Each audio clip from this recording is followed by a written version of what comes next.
Thank you, David, for that lovely introduction. I want to start by saying that my goal today is very simple. My goal is to get you excited about developing presence. And it is an invitation to develop presence, not an instruction. So here's a story. Story takes place in a classroom. Young children about the age of 10 are standing up and they're reading out their assignments.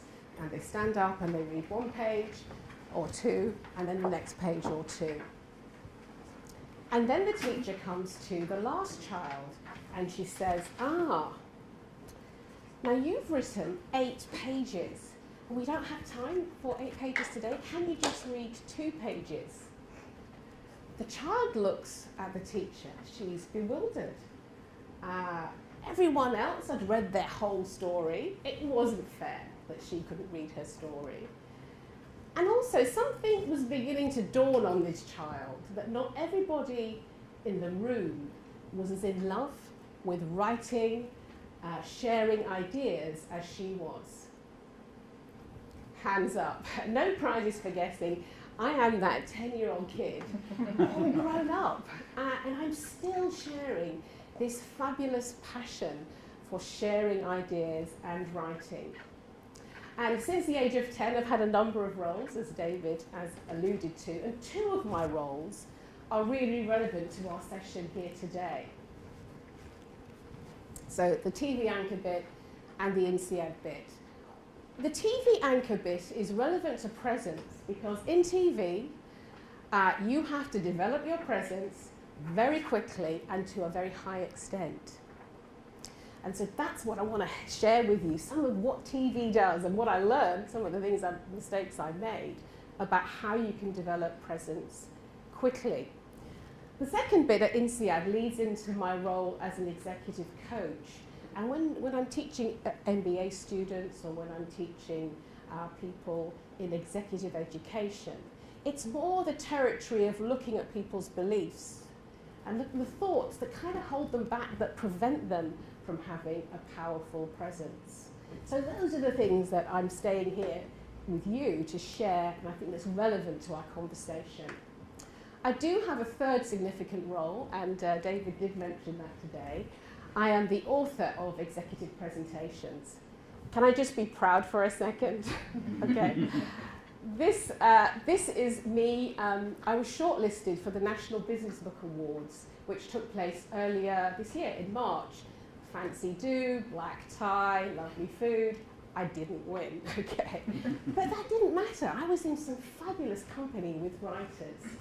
And it's this book where I have the longer conversation about presence and how to develop it.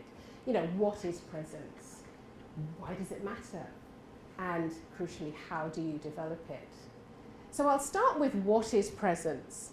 And there's all kind of definitions out there, and some of them are very fancy. I just want something that's simple and workable.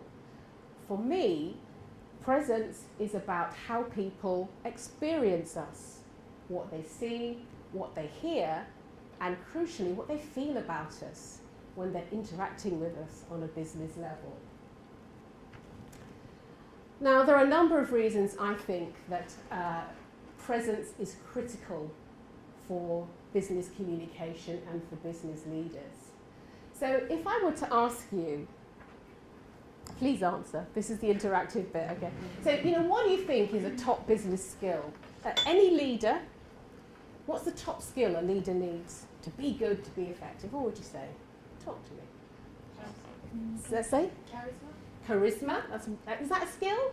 Characteristic, maybe? What's the skill? Listening to listen effectively, yeah? Any other top skill? To motivate people. Oh, you're my plant, you are. Okay, all right. So this question was asked of 300,000 people. So this is a significant survey, okay, done by some leading business consultants. Asked that question, and they asked it of people in different levels of the organization. So the CEO or CEOs of organization, right down to people at junior levels of leadership. This is what they came up with.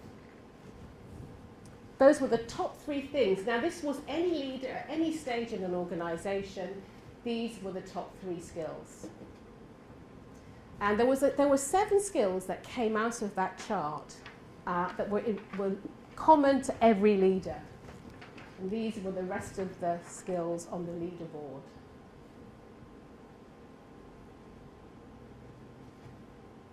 So why do I get so excited? Well, you know, all of these skills, what do they have in common?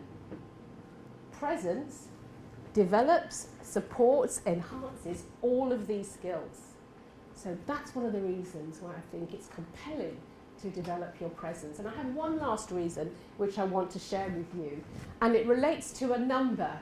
Now, when I see this number, I groan and I grin, and you'll see what I mean in a sec. Okay, here we go. So that's the number, 26%. That represents the percentage of women in FTSE 350 companies today, May 21st, here as we stand. So why do I groan? Well, you know, there's a picture there with a 50-50 split.